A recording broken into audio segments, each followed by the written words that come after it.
The Spanish summer has always been hot, but not like this. Temperatures are well over 40 degrees, and everyone is feeling the heat. Elderly patients left trapped inside their homes. Farmers' crops failing. Migrant workers sweltering in dire conditions.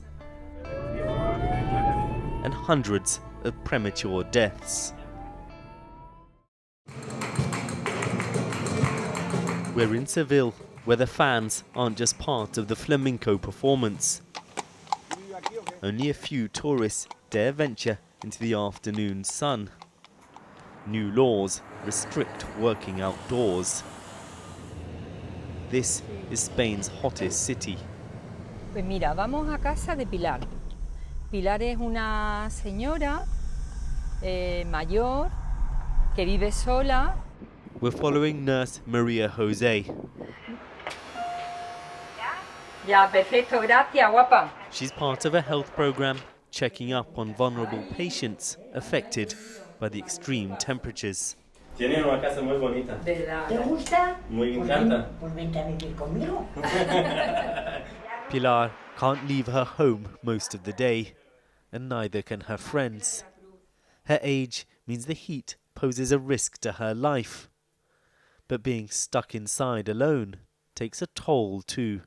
Seville has always been a hot city, but was it ever hot like this in the past?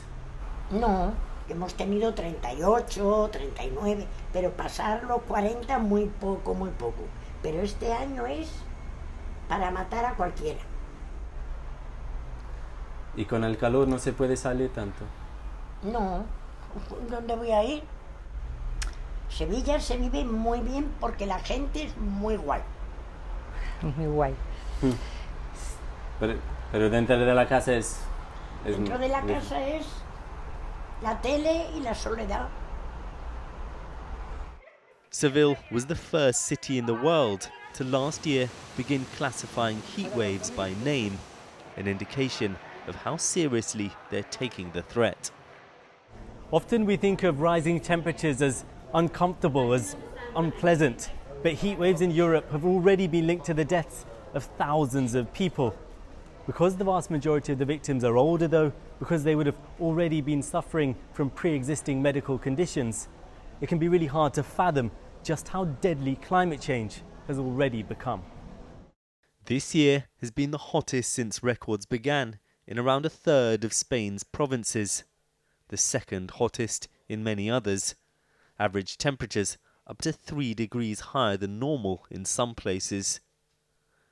Preliminary data from one study suggests more than 2,300 people have died this summer as a result of the heat, nearly 500 of them in just 3 days last week. Last year, even more people died during heat waves across the country. One theory is so many vulnerable people were killed, there were fewer left to face this summer's extreme weather. The figures come from scientific models. They're not exact, but give an idea of the scale of the impact. Julio Diaz is an expert on the links between rising temperatures and mortality. In what way are people dying during heat waves? Que normalmente un 2 o un 3% de las muertes que se atribuyen a las olas de calor son por golpe de calor. Lo que normalmente hace el calor es agravar otras patologías. Given that most of those who die suffer from pre-existing medical conditions, it must be pretty difficult to say at an individual level that someone has died as a result of a heat wave, for example. Habría que determinar, pues mediante una autopsia, que en muchos casos no se hace.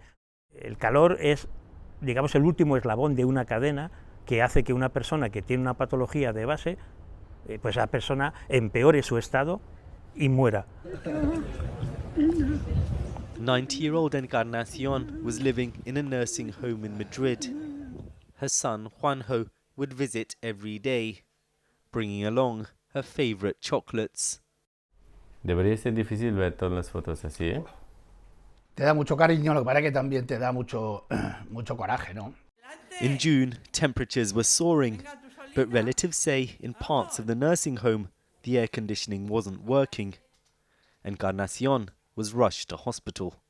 Sabemos que tienen 90 años, sabemos que llegan al final del camino, pero claro, si tú lo que haces es ponerle zancadillas, le pones trabas, lo que puede vivir 2 o 3 años de una forma estable y apacible, se los cargan automáticamente, o sea, les acortan la vida de una forma bestial.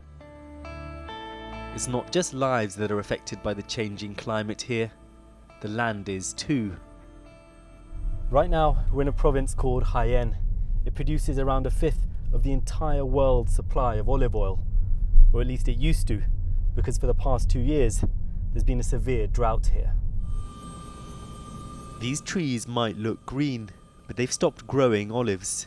It's too dry and hot. Antonio is wondering how much longer his family business can go on. Nunca jamás he visto yo los olivos con cero aceituna. And normally you'd be able to see olives? Efectivamente, en esta época ya se estima claramente la producción que vamos a tener, tendrán los frutos un tamaño medio. Este año, pues como podéis observar, no hay ningún fruto en el árbol, por lo que la producción de aceite de oliva va a ser nula. Nula? Nula. Nothing? Nothing. Falling production of olive oil isn't just hurting farmers like Antonio. The global price of liquid gold, as it's known here, has been shooting up.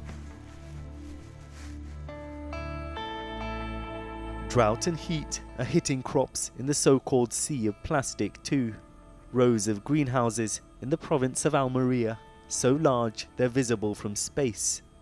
And beside them, small shanty towns for the undocumented migrants who make up much of the workforce. Charity workers are distributing water here. There's no pipes, no electricity, and rising temperatures mean fewer crops, less work, and harsher conditions. Milad came here from Morocco.